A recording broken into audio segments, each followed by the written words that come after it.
And magandang umaga po sa bawat isa. On behalf po ng Santo Tomas Reformed Baptist Church, kayo po ay bumabati sa iglesia po dito sa Providence Reformed Baptist Church ng kasiyam na anibersaryo at kayo po nagagalak na kayo po papatuloy at nawa ay kayo po patuloy na biyayaan at biyaang lumago, sumagana sa biyaya ng ating Panginoong Diyos. Tayo po ay dadako sa ating pag-aaral at ito po'y bilang hamon sa inyo, bilang isang iglesia na nagpapatuloy at lumalago at nagpapatuloy na maglingkod sa ating Panginoong Diyos.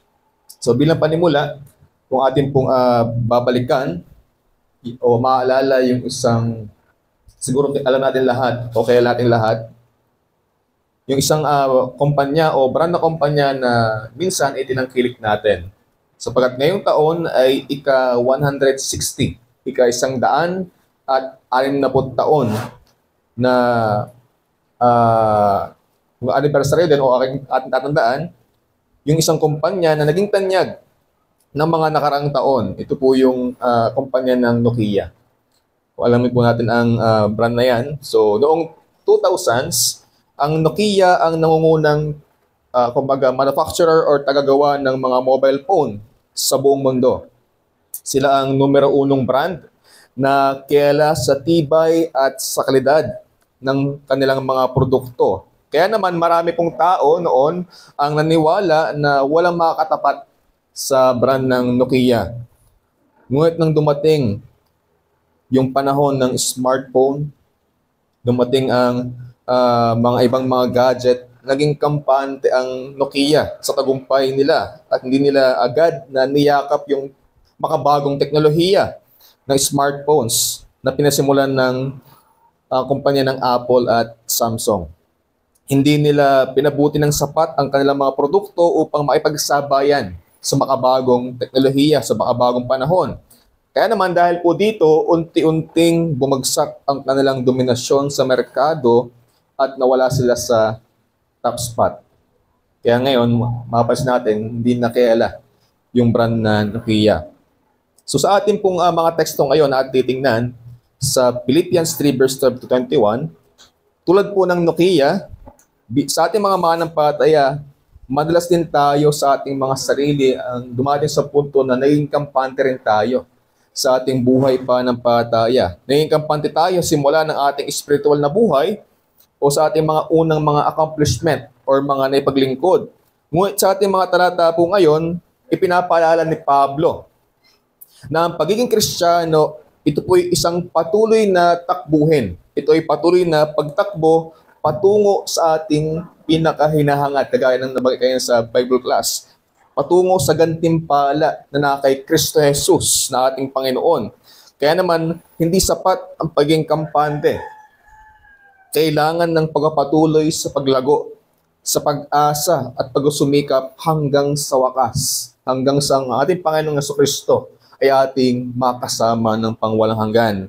Kaya po, inaanyaan ko po kayong buksan ng inyong mga Biblia sa sulat ni Pablo sa Filipos. Ang kabanata po ay 3, talatang 12 hanggang talatang 21. Book of Philippians, chapter 3, from verse 12 to verse 21. Ganito po ang sinasabi ng Biblia, ng salita ng ating Panginoong Diyos, hindi nagkakamali at sapat sa buhay ng ating mga manampalataya. Ang sabi po dito sa verse 12, sabi po ni Pablo, hindi sa ako'y nagtamo na o ako'y nalubos na, kundi nagpapatuloy ako, baka sakaling maabot ko yaong ikinaabot naman sa akin ni Kristo Jesus. Mga kapatid, hindi ko pa inaaring inabot. Datapwat isang bagay ang ginagawa ko, na nililimot ang mga bagay na nasa likuran at tinutungo ang mga bagay na hinaharap. Nagtutumulan ako sa hangganan sa gantimpala ng dakilang pagtawag ng Diyos na kay Kristo Jesus. Kaya nga, kung ilan tayong mga sakdal, ay mag-isip ng gayon. At kung saan may nagkakaibat kayo ng iniisip, ay ipahayag naman ito sa inyo ng Diyos. Lamang ay magsilakad tayo ayon sa gayon ding ayos na ating inabot na. Mga kapatid, kayo'y mga kaisang tumulad sa akin. At tandaan ninyo ang mga nagsisilakad ng gayon, ayon sa halimbawang nakikita ninyo sa akin. Sapagkat marami ang mga nagsisilakad na siyang madalas na aking sinabi sa inyo, at ngayon sinasabi ko sa inyo na may pag-iyak, na sila ang mga kaaway ng krus ni Kristo, na ang kanilang kahinatnan ay ang kapahamakan, na ang kanilang Diyos ay ang tiyan, at ang kanilang kapurihan ay nasa kanilang kahihiyan, na nag-iisip ng mga bagay na ukol sa lupa. Sapagkat ang ating pagkamamayan ay nasa langit, mula doon ay hinihintay naman natin ang tagapagligtas, ang Panginoong Hesukristo. Verse 21, na siyang magbabago ng katawan ng ating pagkamababa, upang maging katulad ng katawan ng kanyang kaluwalhatian, ayon sa paggawa na may pagpapasuko niya sa lahat ng mga bagay sa kanya. Pagpalain po ng Diyos ang pangaral ngayong umaga. Tayo po muli ay lumapit sa Kanya sa panalangin.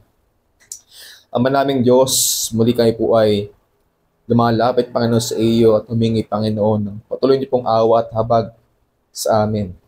Narito, O Diyos, ang iyong mga salita na inyo pong pinagkaloob sa amin ang pribilehiyo na kami malayang makapag-aral, malayang makapakinig ng pangalan ng iyong salita. Kaya samahan niyo po kami, O Diyos. Nawa ang inyong Santong Espiritu ang kumilos sa aming kalagitnaan. Ba't ayaw pong kinikilala na anuman ang ayaw maging pag-aaral, hindi niyo po kami asamahan. Wala po itong maging kapakinabangan sa bawat isa. Kaya tulungan niyo po kami. Samahan niyo po kami, O Diyos. Nawa ang iyong pangalan ang siyang maitanghal. Aming Panginoon sa Kristo, palagi ang mga dakila. Amin nilalapit sa iyo, O Diyos, sa pangalan ng inyong anak, ng aming Panginoong Jesus. Amen.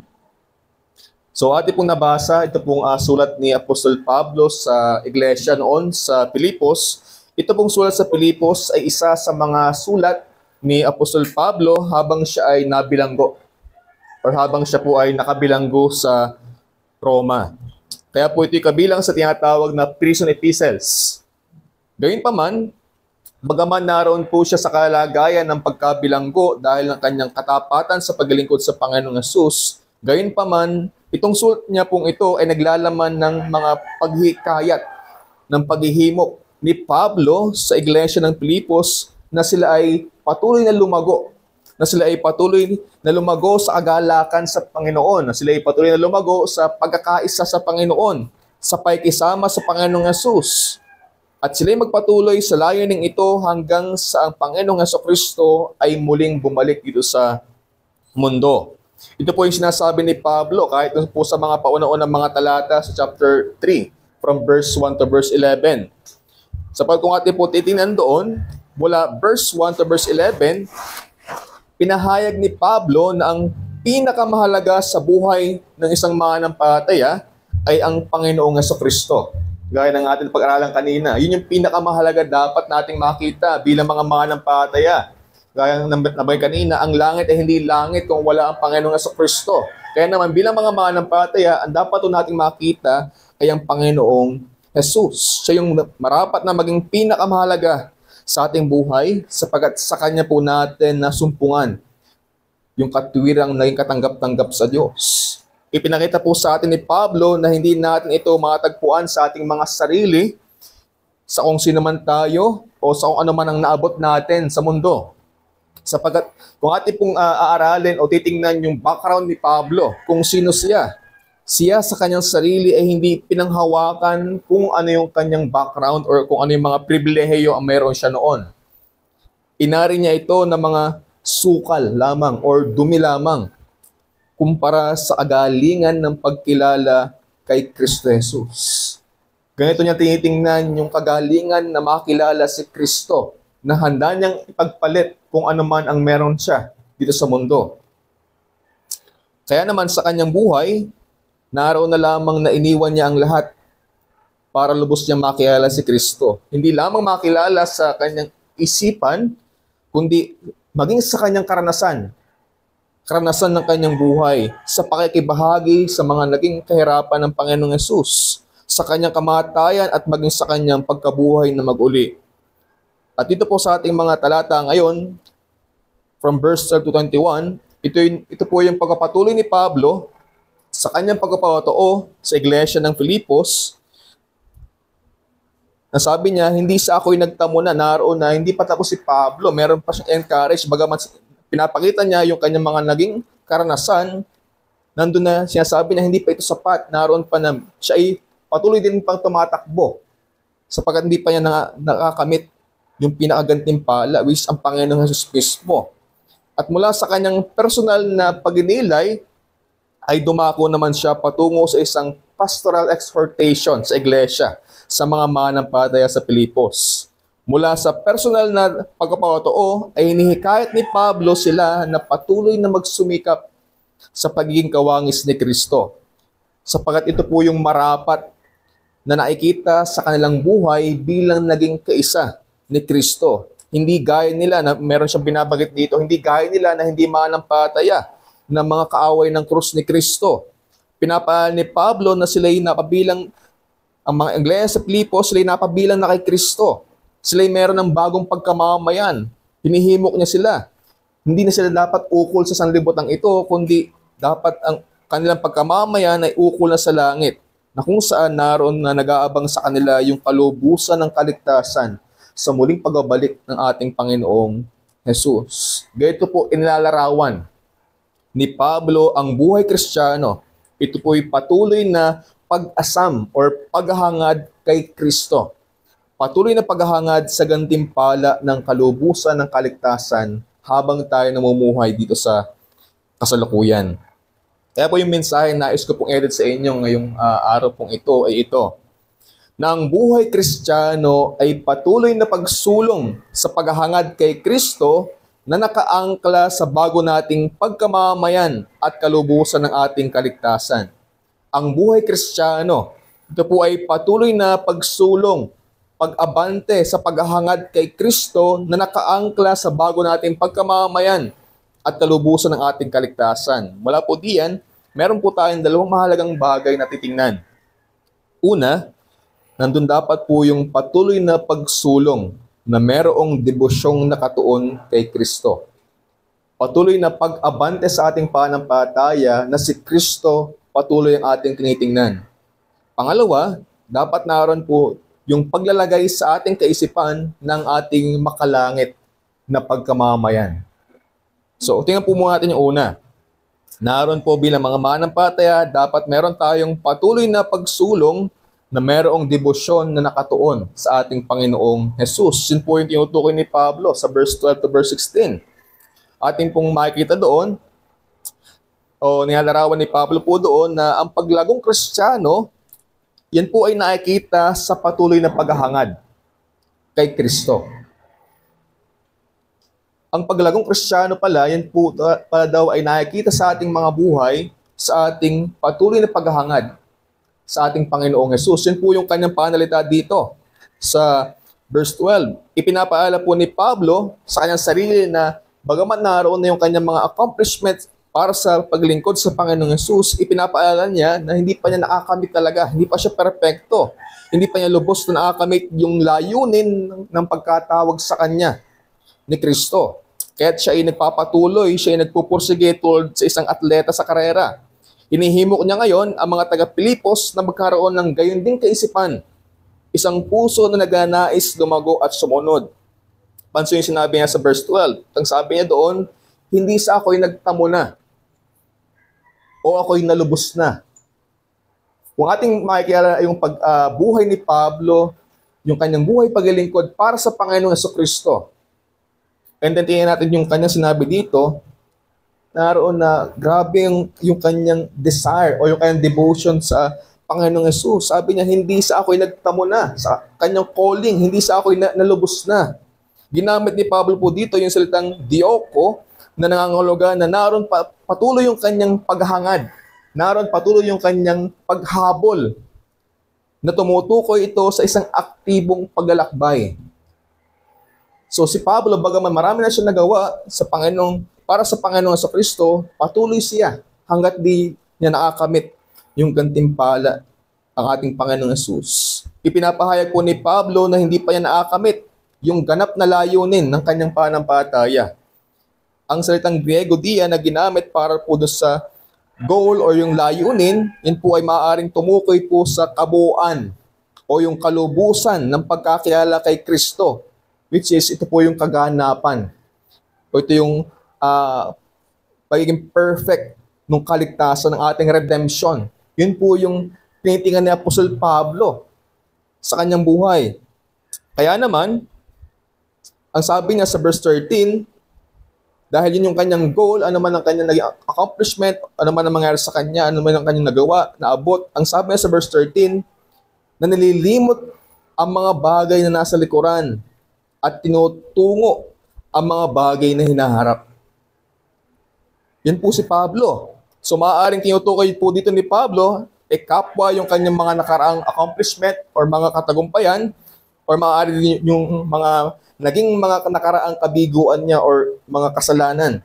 Lahat anumang bagay ng kanyang nakaraan. Hindi ibig sabihin po dito na naalis na ang mga ito sa alaala ni Pablo. Hindi yung ibig sabihin na nililimot niya. Hindi po yung ibig sabihin ni Pablo, kundi para kay Pablo, hindi po siya nakakulong sa mga bagay na nakaraan. Hindi siya nakabilanggo sa mga bagay na nakaraan.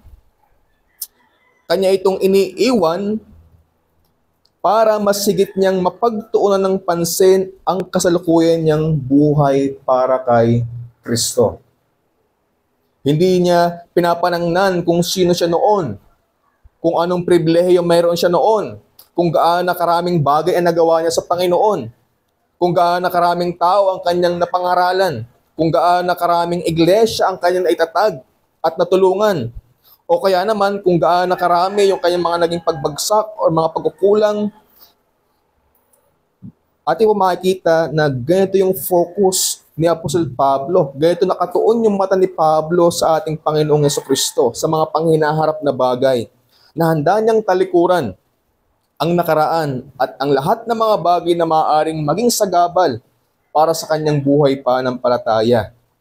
Kaya naman nasabi niya sa verse 14, sabi niya, I press on. Siya ay nagpapatuloy, siya ay nag-i-strive na magpatuloy. Pag sinabi pong press on, ito po ay napaka-rare na salita. Ito po ay tumutukoy sa posisyon ng katawan ng isang atleta na handang tumakbo hanggang sa marating niya yung finish line. Itong word na ito ay noon ay dinidescribe lamang sa mga atleta noon, sa mga takbuhan. Ito ay forma ng katawan na paraging nakauna o nakaabante na laging nahanda para patuloy na tumakbo at matapos yung karera o yung makuha yung finish line. So ginamit po ni Pablo yung ilustrasyong ito para madaling maunawaan ng mga taga-Filipos ang nais niya ipabatid. Sapagkat ang Filipos noon, sila po ay malapit sa Gresya, na kung saan yung Gresya po ay sikat sa mga larong pampalakasan at kasama doon yung mga takbuhan. So pinapakita po ni Pablo dito kung gaano siya kaseryoso. Inahalintulad niya ang kanyang sarili sa isa ding atleta na meron din siyang inaasam na tatanggapin sa kanyang pagtakbo. Binabagit nga doon yung goal, prize, upward call. Pero hindi ito gaya ng gantimpala ng mundo na kung saan ay yung mga atleta, yun yung kanilang minimiti. Kundi para kay Pablo, iba yung kanyang inaasam. Mas higit, mas dakila, sapagat ito ay yung walang hanggang kalwatian at lubos na pakikisama sa kanyang Panginoon, ang Panginoong Jesucristo. Kung sa mga atleta na ikilahok sa mga larong pampalakasan, makita po natin kung gaano sila nagkasakripisyo para lamang sa gantimpala na ukol sa lupa na temporal lamang. Gaano mga itong kadakila sa kanyang sarili, pero ito temporal lamang. Pero para kay Pablo, mas higit dapat magsumikap ang mga mananampalataya sapagkat mas higit yung ating layunin. Mas higit ang ating gantimpala sapagkat ito po yung lubos na pakikisama sa ating Panginoong Jesucristo. Sabi nga niya patuloy sa verse 15 to verse 16, naroon yung na binabanggit niya, perfect or sakdal. Pinapahayag ni Pablo na ito yung dapat yung maging pag-iisip ng mga mananampalataya doon sa Filipos. At kung meron mang sakdal sa kanila, pinahayag ni Pablo na kung meron mang sakdal, o ibig sabihin mature, o lumalagong Kristiyano na sa kanila, ay dapat sila yung hindi kontento sa kanilang espiritual na kalagayan, kundi dapat sila yung patuloy na naghahangad ng higit pa kay Kristo hanggat di nila nakatamo si Kristo. Hinihimok sila ni Pablo na angkinin yung kaisipang kanyang inilalarawan sa mga nauna mga talata. Pagkapakita na ang tunay na kalaguan ay nagbibigay ng kapakumbabaan at patuloy na pagsisikap na lumago sa pananampalataya. At si Pablo sa kanyang sarili bilang isang apostol ay makikitaan natin ang buhay na ibinigay sa paglilingkod sa ating Panginoon. Gaya ng ating nabanggit din kanina, marami siyang nagawa para sa kaharian ng ating Panginoon sa Kristo. Maraming naitatag na iglesia sa pamamagitan niya. Subalit makikita din po natin sa kanya yung malabis niyang kapakumbabaan at patuloy niyang pagsisikap na lumago sa Panginoong Hesus. At ito rin yung kanyang nais na maunawaan ng mga mananampalataya na huwag silang tumigil sa paglago sa Panginoon. Na patuloy nilang naisin na lumago kay Kristo. Huwag silang maging kampante sa kung ano ang kanilang naabot. Huwag silang maging kontento sa kung ano na ang kanilang naging estado sa kasalukuyan. Sapagkat ang ating goal ay ang ating Panginoong Hesus. At habang di siya natin nakakamit, hindi tayo dapat tumitigil. Kaya yung punto po na nais ko pong edit sa inyo ay ito. Ang Kristiyanong nagkakaroon ng maturidad ay hindi tumitigil sa paglago, kundi mas sigit na nagsisikap na lumago para kay Kristo. Yun yung tanda ng kalaguan o maturidad ng isang Kristiyano. Siya yung tao o manampalataya na hindi tumitigil sa paglago at mas sigit siya nagsisikap na lumago kay Kristo. Sapagkat sa paglago niya, sa pagkilala sa Panginoon, mas nakikita niya yung kanyang kaluwalhatian. Mas nakikita niya yung kanyang kababaan. At mas nakikita niya yung kanyang pangangailangan sa Panginoong Hesus. At yun yung kanyang pinahangad sa kanyang buhay. Ang katotohanan ito yung pinapatotohanan ni Pablo mula sa kanyang buhay at kanyang ipinapabatid ito sa mga mananampalataya. Ang paglago kay Kristo ay hindi mangyayari din kapag wala tayong ginagawa. Nangailangan ito ng intentional na pagsisikap, ng kapakumbabaan at kasigasigan, kagaya po ng naging buhay ni Apostol Pablo. Bilang isang ilustrasyon, gaya po sa pagbibisikleta, tayo po marunong mag-bike or nakapag-bike. Ang pagbibisikleta ay hindi simpleng bagay. Ito ay kailangan natin muna ng practice, kailangan muna ng pagtuturo sa atin kung paano magbisikleta. Nangailangan kasi yun ng balanse. At kinakailangan mo ang pagpedal ng tuloy-tuloy upang ito ay tumakbo at hindi mawala yung balanse. Upang ito tumakbo ng maayos at mabilis. Subalit sa oras na ihinto mo ang iyong pagpedal, ay unti-unti itong babagal at mawawalan ka ng balanse. At kalaunan, magiging sanhi ito ng pagkahulog mo sa iyong bisikleta. Ganito rin po natin makikita sa ating buhay, pananampalataya. Ang paglago ay nangangailangan ng patuloy na pagsisikap sa pagpedal upang makapagpatuloy ang ating balanse at takbo sa ating Kristiyanong pananampalataya. At sa oras na itigil po natin ang ating mga pagsisikap, itigil natin ang ating mga ginagawa, mawawala ang ating balanse sa ating buhay pananampalataya at kalaunan. Ito yung nagiging sanhi ng ating pagbagsak sa kasalanan, paghinto sa ating paglago. At yun po yung naging problema sa ating kasalukuyang panahon. Maraming mga mananampalataya, maraming nagsasabi ang mga mananampalataya ang hindi na lumalago sa pananampalataya sapagkat sila ay nagiging kampante na. Sila ay naging kontento sa kanilang naging estado na sa kasalukuyan, sa kanilang mga nakamit o sa kanilang mga nagagawa. Okay na sa kanila na sila ay nakapunta every Sunday sa church. Okay na sa kanila na nakaka-attend lamang sila ng worship service. Okay na sa kanila na sila ay taga-upo na lamang sa church at walang anumang ginagawang pagsasakripisyo sa paglilingkod sa Panginoong Hesus. Kung meron man silang ministeryo, okay lang sa kanila na hindi ito nila mapagtapatan. Ang panahon na ito, yung pangunahing dahilan, kahit hindi na sila lumalago sa pananampalataya, naging kampante sila. Ang sabi po ni A.W. Tozer, complacency is a deadly foe of all spiritual growth. Naging kampante tayo sa ating pananampalataya.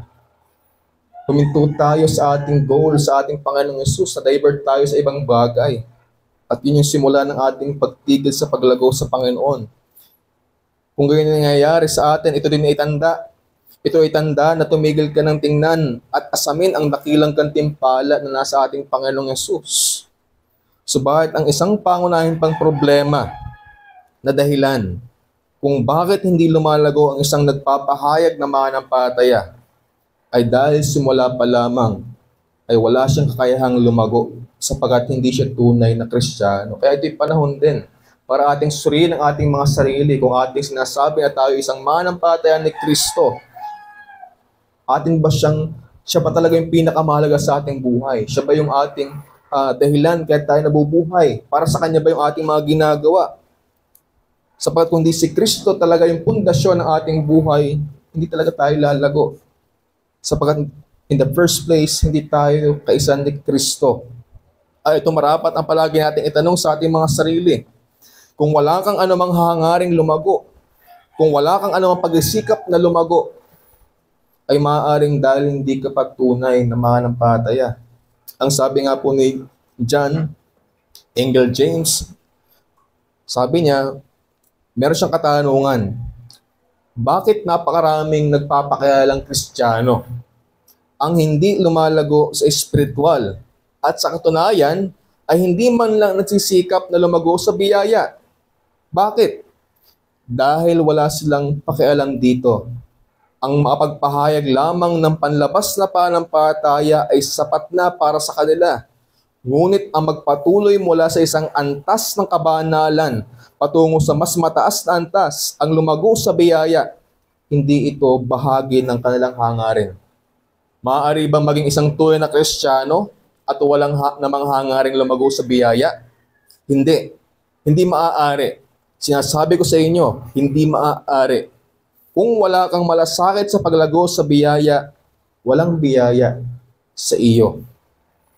Isa kang tuyong kahoy, hindi ka isang buhay na sanga. Isa kang espiritual na bangkay, hindi isang buhay na tao. Sa gayatong kalagayan, hindi posibleng magkaroon ng paglago sapagkat ang mga patay ay hindi kailanman lumalago. So yung paalala sa atin upang bilang pag-usuri sa ating mga sarili, tayo nga ba'y lumalago? Tayo ba talaga mayroong hangaring lumago bilang mga mananampalataya kay Kristo? Kaya yun po yung tanong sa atin, ikaw ba'y lumalagong Kristiyano? Meron ka bang hangarin? At meron ka bang pagsisikap na ginagawa para lumago sa iyong pagkakilala sa Panginoong Yesus? Kung narito ka ngayon at kinaikinig, kung husriin mo ang iyong puso, ano ba talagang iyong makikita? Kung wala nangyayari paglago sa iyong buhay, kung wala kang anumang hangarin na lumago, yun yung posibilidad na maaaring hindi ka pa kaisa ni Kristo. Kaya po naroon po yung pamahanik ko sa inyo. Kung wala ka pa kay Kristo, naroon na patuloy siyang mabuti sa iyong buhay. Siya ay patuloy na nag-aalok ng kaligtasan. Kung ikaw ay susuko sa Kanya, susuko mo yung iyong kasalanan at iyo siyang pagtitiwalaan ng buong puso para sa kaligtasan. Subalit sa atin naman bilang mga mananampalataya, parehas din yung tanong, patuloy ba tayong lumalago sa biyaya? Maaaring tayo ay naligtas, naroon yung ating kagalakan sa ating kaligtasan, kagalakan sa ating Panginoon, nandun yung ating pagsisikap na makilala patuloy ang ating tagapagligtas. Pero how about ngayon? Yung bang init na yon sa ating buhay, yung bang hangarin na noon ay patuloy na nananagana sa ating buhay sa kasalukuyan? Patuloy ba tayong naghahangad na patuloy pa nating makilala si Kristo? Kaya huwag nawang dumating sa punto na tayo maging kampante sa kung ano na yung ating naabot o mga nagawa o mga naipaglingkod. Sapagkat ang tunay na paglago ay hindi nasusukat sa mga nakaraang bagay.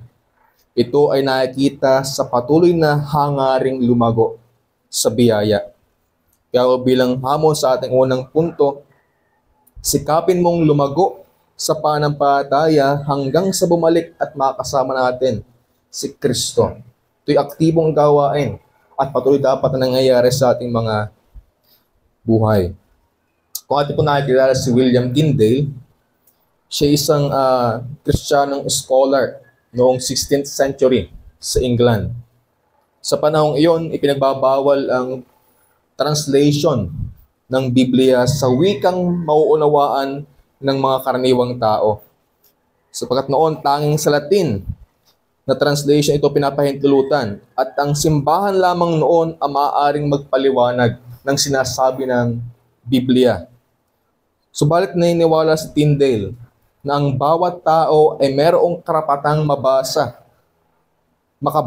at lumago sa salita ng ating Panginoong Diyos. Kaya nga sinabi niya sa kanyang hangaring ito, "If God spare my life, I will cause a boy that driveth the plow to know more of the Scripture than the Pope himself." At dahil sa hangaring ito, itinaya niya yung kanyang buhay mismo upang isalin ang Biblia from Latin to English. Kaya naman siya itinuring ng simbahan noon na heretic. Siya pinagtaksilan ng mga taong nakapaligid sa kanya at sa bandang huli, siya ay binitay at sinunog sa harap ng maraming mga tao.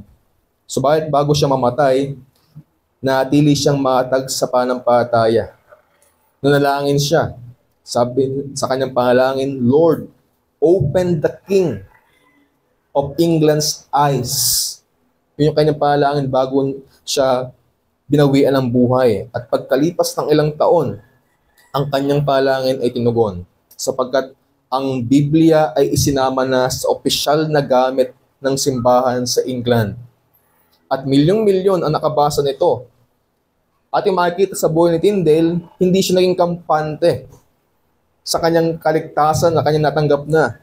Siya nagpatuloy na magsikap at lumago sa Panginoon. Kaya naman, dahil sa kanyang patuloy na paglago at patuloy na pag-asam na makilala ang Panginoon, hindi lamang sa kanyang kaisipan, kundi sa karanasan, sa pakikibahagi sa kahirapan ng Panginoong Yesus. Dahil sa kanyang katapatan, hindi siya naging kampante. Kaya naman, kahit sa gitna ng panganib, siya nagpatuloy. Hindi siya nabuhay para sa aginhawaan, kundi para sa katapatan kay Kristo. Kaya naman, bagamat hindi pa niya nakikita yung gantimpala, nakatutok siya sa pagbabalik ni Kristo at sa kanyang kaharian. Kaya hindi po yung tanong sa atin, tayo ngayon, tayo ba'y nagiging kampante sa ating pananampalataya? Tayo ba'y lumalago sa ating pananampalataya? Tandaan natin na ang tunay na pananampalataya ay nagbubunga ng pagsisikap na lumago hanggang sa tayo makasama ni Kristo magpakailanman. Yan yung pinakita ni Pablo sa atin. At hindi yung hinahamon sa atin, sa ating kasalukuyang iglesia sa ngayon. Kaya nawa, magsikap tayo. Ang ating maging goal palagi ang ating Panginoong Yesus sa ating buhay. Pangalawa, hindi lamang naroon na sinabi ni Pablo sa mga talatang ating nabasa, yung patuloy na pagsulong sa devosyong nakatuon kay Kristo, kundi pinapaya din niya sa encouragement sa mga taga-Pilipos na ilagay nila yung kailang kaisipan. Sila meron ng bagong pagkamamayan. Yung kailang ngayong pagkamamayan ay makalangit na. Ukol na sa langit, hindi sa lupa. Kaya sa ating kalawang punto, naroon dapat yung paglalagay sa kaisipan ng makalangit na pagkamamayan. So yun po yung binabagay ni Pablo sa mga talata naman from verse 17 to verse 21. Ito'y nakabatay sa katotohanan ng makalangit nating pagkamamayan kung paano nabubuhay tayo sa kasalukuyang sanlibutan. Nakadepende yung ating pamuhay sa sanlibutan kung ating ina-acknowledge kung saan ba talaga tayo, kung saan tayo nalibilang. Kaya yun po yung pinapaaral ni Pablo sa mga taga-Filipos na sila ay mga mamayan ng langit. Ibig sabihin, meron silang ibang pagkakakilanlan. Meron silang ibang panawagan. Hindi sila marapat gaya ng taga-sanlibutan kung paano sila namumuhay. kundi meron silang panawagan ng Diyos kung paano dapat sila umuhay. Ito dapat ay ukol sa ating Panginoon. Kaya naman sa verse 17, hinihikayat ni Pablo na siya sa kanyang sarili kung paano siya nagpatuo sa kanila, tularan nila sila. Tularan nila yung kanyang naging halimbawa. Sabi sa verse 17, tularan ninyo ako. Yun yung sabi ni Pablo. Ang salita po diyang ginamit ay typos na tumutukoy sa isang huwaran o modelo. At si Pablo ay nag-aanyaya dito, hindi niya ginamit na example yung kanyang sarili, hindi bilang magkaroon sa kanyang sarili ng pagkilala o pagpupuri sa kanya, kundi pinapakita niya na ito yung tamang pagsunod sa Panginoong Kristo. Ito yung tamang halimbawa. Namumuhay sila ayon sa pagkatawag ng Diyos sa mga manampalataya na pinatotohanan ng buhay ni Pablo. Sabi niya sa verse 18 to 19, kaya naman kung gusto nilang mamuhay bilang paggaya kay Pablo, meron din silang dapat na hindi tularan. Kaya't nagbigay ng babala si Pablo na huwag silang umayon sa pamumuhay ng iba na tinatawag niyang mga kaaway ng krus ni Kristo. Nang sabi ni Pablo diyan, ang kanilang Diyos ay ang tiyan. Kalulatian ay nasa kanilang kahihiyan at ang pag-iisip nila ay makamundo. So itong tinutukoy po ni Pablo dito na dapat nating hindi tularan, ito yung mga tao na kung saan ay hindi sumusunod sa papaano na buhay ang ating Panginoong Hesus. Sapagkat taliwas sa Kristiyanong panawagan, sila ay namumuhay upang bigyang puwang ang kanilang makalamang mga paganasa. Ang mga taong ito'y nakaukol ang kanilang kaisipan sa mga bagay ng mundo. Nandun at tinatanggihan nila yung pagdurusa para kay Kristo at isinusulong nila ang kanilang sariling mga kagustuhan. Maging ang pagbaluktot sa ebanghelyo ng Panginoon sa aspeto man ng legalismo o libertinismo na kapwa ito'y nakaukol sa laman. At dahil dito, sabi ni Pablo ay kapahamakan ang naghihintay sa kanila. Kaya naman mula po sa babalang ito, sabi ni Pablo, iwasan yung mga ganoong tao, ganong huwaran, ganong halimbawa. Kaya ibinalan sila ni Pablo sa pagpapaalala na marapat ukol sa langit ang kanilang mas higit na pinapahalagahan sa kanilang buhay. Sapagkat sabi niya sa verse 20 to verse 21, sapagkat ang ating pagkamamayan ay nasa langit. Ito po yung isang malalim na pahayag ng identity. Ang higit na pag-asa ng mga manampalataya ay ang pagbabalik ng ating Panginoong Hesus na magbabago sa ating katawang may kasiraan upang maging katulad ng kanyang malawalhating katawan. Inidiin po nito ni Pablo, ina-emphasize niya sa mga taga-Pilipos sapagkat ang Filipos yun ay kolonya ng Roma. At sa Roma, yung pagkamamayan o yung citizenship ay itinuturing na isang mahalagang karangalan. Pinapahalagahan ng mga taga-Filipos yung citizenship. Lalo na kung ikaw ay isang Roman citizen. Mahalaga sa kanila noon ang pagiging kabahagi ng pagkamamayan ng Roma. So bakit? Meron lamang ditong nilagay na 5 katotohanan kaya naroon na pinapahalagahan ng mga tao noon ang pagiging Roman citizen. Una, sapagkat pag ikaw ay naging isang Roman citizen, meron kang proteksyon sa ilalim ng batas ng Roma. Nangangahulugan na meron kang karapatang magkaroon ng makatarungang paglilitis. Hindi ka maaaring parusahan. Hindi maaaring parusahan ng isang mamamayang Romano ng walang tamang paglilitis. At yan yung ginamit ni Pablo sa pagdayip sa kanya noon. At meron kang proteksyon laban sa agarang parusa sapagkat ipinagbabawal yung mga pagalatig o mga parusa sa mga mamayang Romano nang wala pang anumang hatol. At meron din karapatang ang isang Roman citizen na umapela kay Caesar. Kung sa tingin nila, hindi naging makatarungan yung pagtrato sa kanila, maaari nilang idulog yung kanilang kaso mismo sa emperador. And then, meron silang exemption sa mga kayahiyang mga kaparusahan. Sapagkat kadalasang hindi ipinapako sa krus ang mamamayang Romano at hindi sila binibigyan ng maruming parusa. So, yan po yung proteksyon pag kay Roman citizen sa batas ng Roma. Pangalawa, Meron kang katayuan at panlipunang mga pribilehiyo. Mas mataas na antas sa lipunan ang ibinibigay sa mga Roman citizen noon. At meron din paggalang sa kanila sa mga opisyal. Kailangan tratuhin sila ng merong dignidad at pag-iingat. At pangatlo, meron din silang karapatang pampolitika at sibil. Meron silang karapatang bumoto at tumakbo sa isang posisyon. At sa Roma mismo, maaaring bumoto at mahalal ang mga mamamayan ng Roma. And then, meron silang legal na pag-aari ng lupa at kontrata. Maaari silang magmay-ari or maaari silang magkaroon ng lupa, pumasok sa isang kontrata at legal na magpakasal na kung saan wala yung ibang mga tao noon kung hindi ka Roman citizen. Meron din silang mga kalayaan or privilege sa kanilang paglalakbay.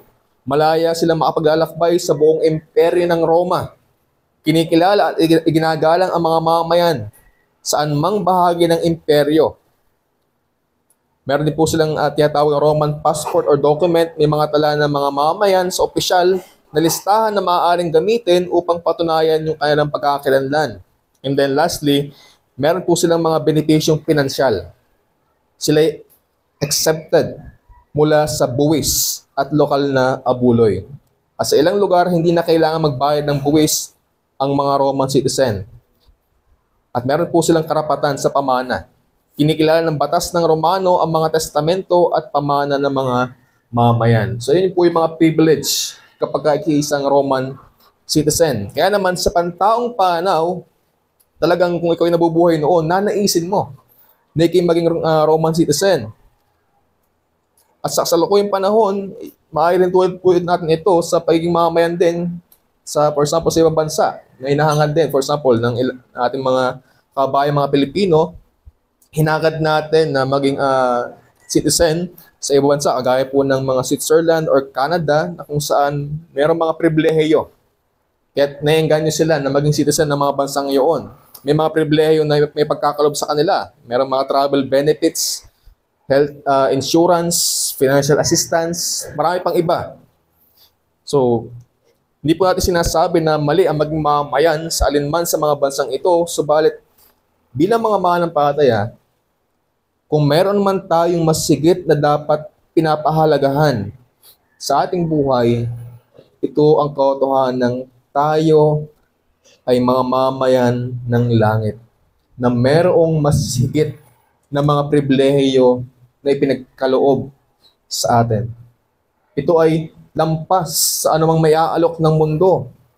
Ginamit ito ni Pablo upang ipakita na ang mga Kristiyano ay kabilang sa isang higit na dakilang kaharian. Ito ay hindi lamang humuhubog sa paraan ng ating pamumuhay ngayon, kundi nabibigay din po ito sa atin ng pag-asa sa hinaharap. Hinihintay natin ang isang tagapagligtas na magbabago ng ating may kasiraang katawan sa araw ng lubos na maghahari ang ating Panginoong Yesus sa kabuong nilikha. Mas higit yung ating pagkamamayan. Ito ay hindi lamang ukol sa o agaya ng mga merong hari sa lupa kung gaano yung mga pribilehiyo yung ipinagkakalob sa kanila sa kanilang mga mamayan. Ito ay mas higit na pagkamamayan sapagkat ang ating hari ay hari ng mga hari. Siya'y Panginoon ng mga Panginoon. Siya makapangyarihan sa lahat at siya yung ating iniintay. Ang makalangit na pagkamamayang ito ang nagbibigay paalala sa ating mga mananampalataya na huwag tayong maging kontento sa sa ating buhay dito sa sanlibutan, sapagkat ang mga ito'y temporal lamang. Mayroong masigit na mga pribilehiyo at pagpapala ang ipinagkaloob sa atin ng Diyos at ipagkakaloob pa sa atin sa muling pagbabalik ng Panginoong Yesus. At ang pagkamamayang ito ang dapat mag-udyok sa ating mga mananampalataya, mag-motivate sa ating mananampalataya na patuloy nating hangarin kung saan tayo nabibilang, ang langit kasama ang Diyos. At ito po yung pangwalang hanggang makasama ang ating Panginoong Kristo mismo. Kaya nga po binanggit sa ating talata kanina sa ating Bible class, sa Colossus 3 verse 1 to 4. Kaya ito yung hamon ni Pablo sa kanila. Sabi niya, kung kayo nga'y muling binuhay na kalakip ni Kristo, ay hanapin ninyo ang mga bagay na nasa itaas, na kinaroroonan ni Kristo na nakaupo sa kanan ng Diyos. Ilagak ninyo ang inyong mga pag-iisip sa mga bagay na nasa itaas, huwag sa mga bagay na nasa ibabaw ng lupa, sapagkat kayo nangamatay na, at ang inyong buhay ay natagong kasama ni Kristo sa Diyos. At pagka si Kristo na ating buhay ay mahayag nga rin kayo na kasama niya sa kaluwalhatian. Ito yung encouragement sa atin. Ito yung ating pag-asa. Tayo mga naging kaisa ni Kristo. Tayo ay naging kalakip niya, nakasama niya. At naroon na tayo ay makakapiling niya pag siya'y dumating muli sa lupang ito, sa mundong ito. Kaya yun po yung ating joy. Habang tayo nabubuhay sa libutan, meron tayong pag-asa. Subalit habang ating inihintay yung pag-asang yun, iayon natin yung ating buhay sa Kanya. Kaya bilang punto, makikita po natin dito na ang lubos na pag-asa ng mananampalataya ay na kay Kristo na siyang lubos na maghahari sa Kanyang pagbabalik sa mundo. At kabilang tayo mga mananampalataya sa paghahari ni Kristo, ito po yung magbibigay pag-asa sa atin habang nabubuhay sa kasalukuyang panahon. Bagaman maraming pagsubok tayo kinakaharap, bagaman maraming mga pasakit, maraming mga bagay ang ating kinakaharap dahil sa pamumuhay ng matuwid, bagaman makaranas tayo ng mga oposisyon, pag-uusig ng mundo dahil sa ating pananampalataya, bagaman maranasan natin ang lahat ng pagdurusa, makaranas man tayo ng mga kahirapan, mga pasakit, bagaman tratuhin tayo ng mga tao na masama. Ang lahat ng mga ito ay karaniwang nangyayari sa mga taong naiiba na ang pagkakakilanlan.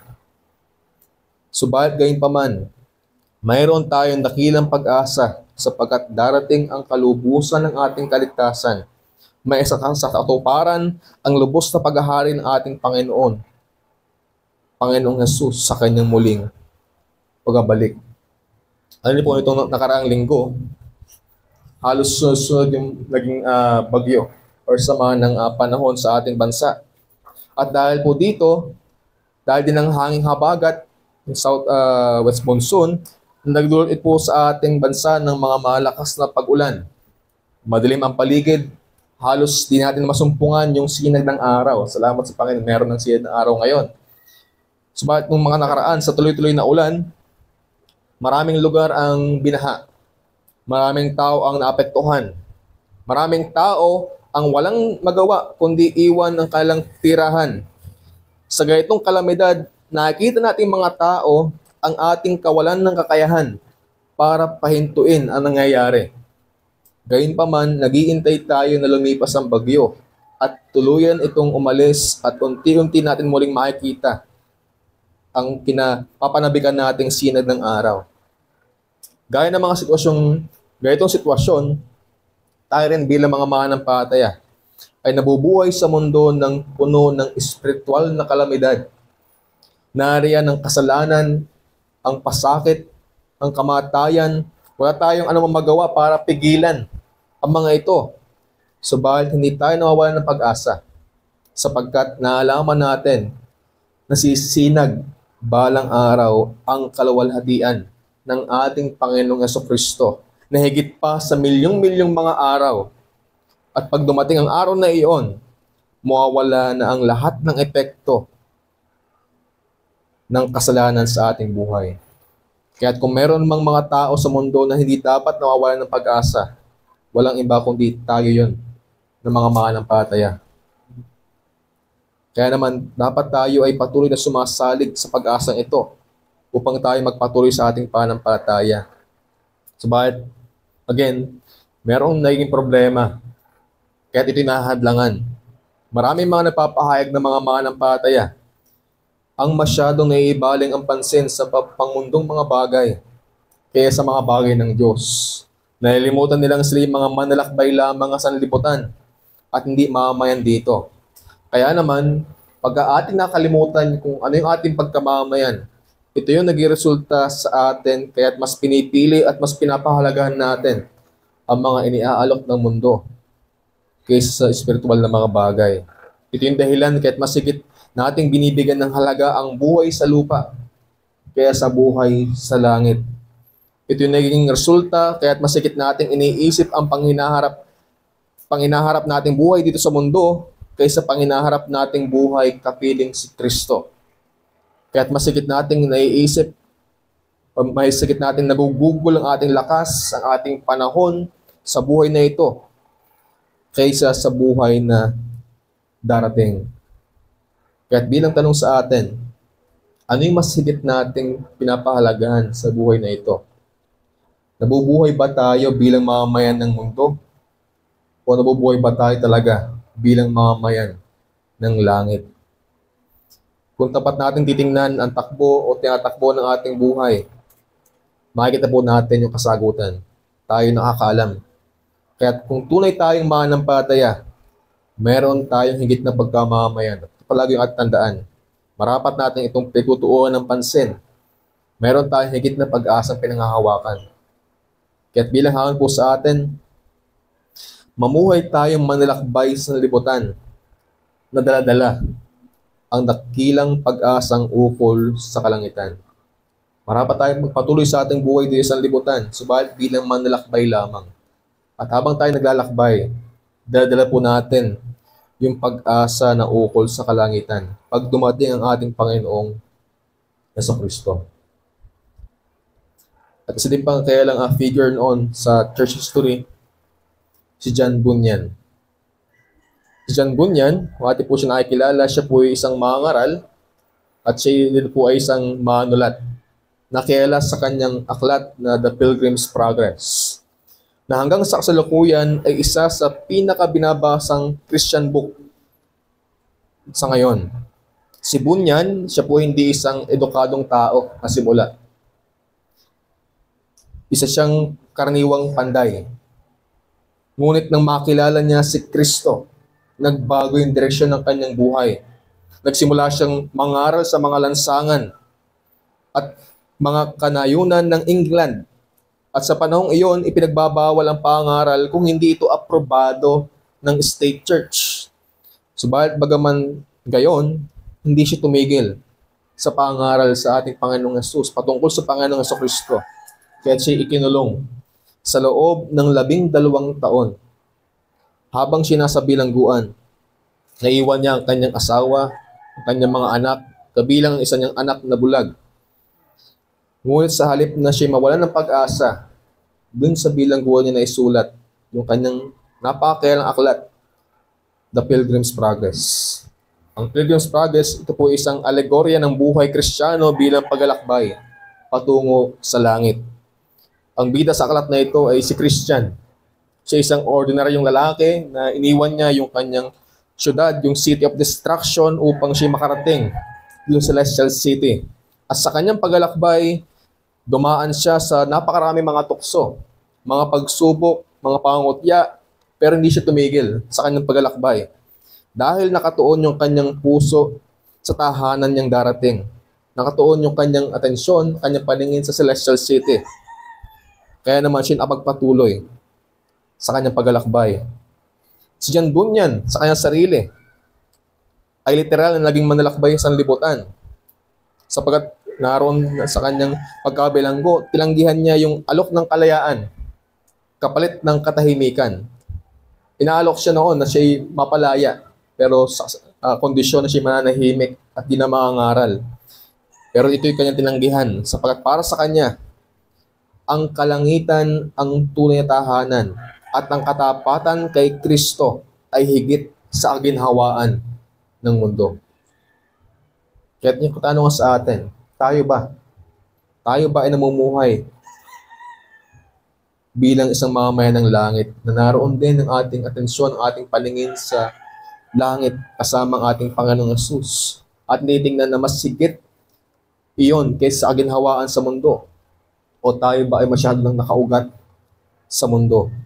Nawa, gaya ni John Bunyan, matili tayong tapat sa ating panlalakbay. Hindi dito ang ating tahanan. Tayo'y mga manlalakbay lamang. At dapat ang ating mga mata ay nakatingin din sa Celestial City. Sa ating mga mananampalataya, yun ay ang walang hanggang kaharian ni Kristo. Yun yung bagong langit at bagong lupa na kung saan nag-iintay para sa ating mga mananampalataya. Kaya yun po yung ating pag-asa, yun yung ating lakas habang tayo ay namumuhay sa libutan ito. Kaya naman, huwag tayo mawalan po ng pag-asa.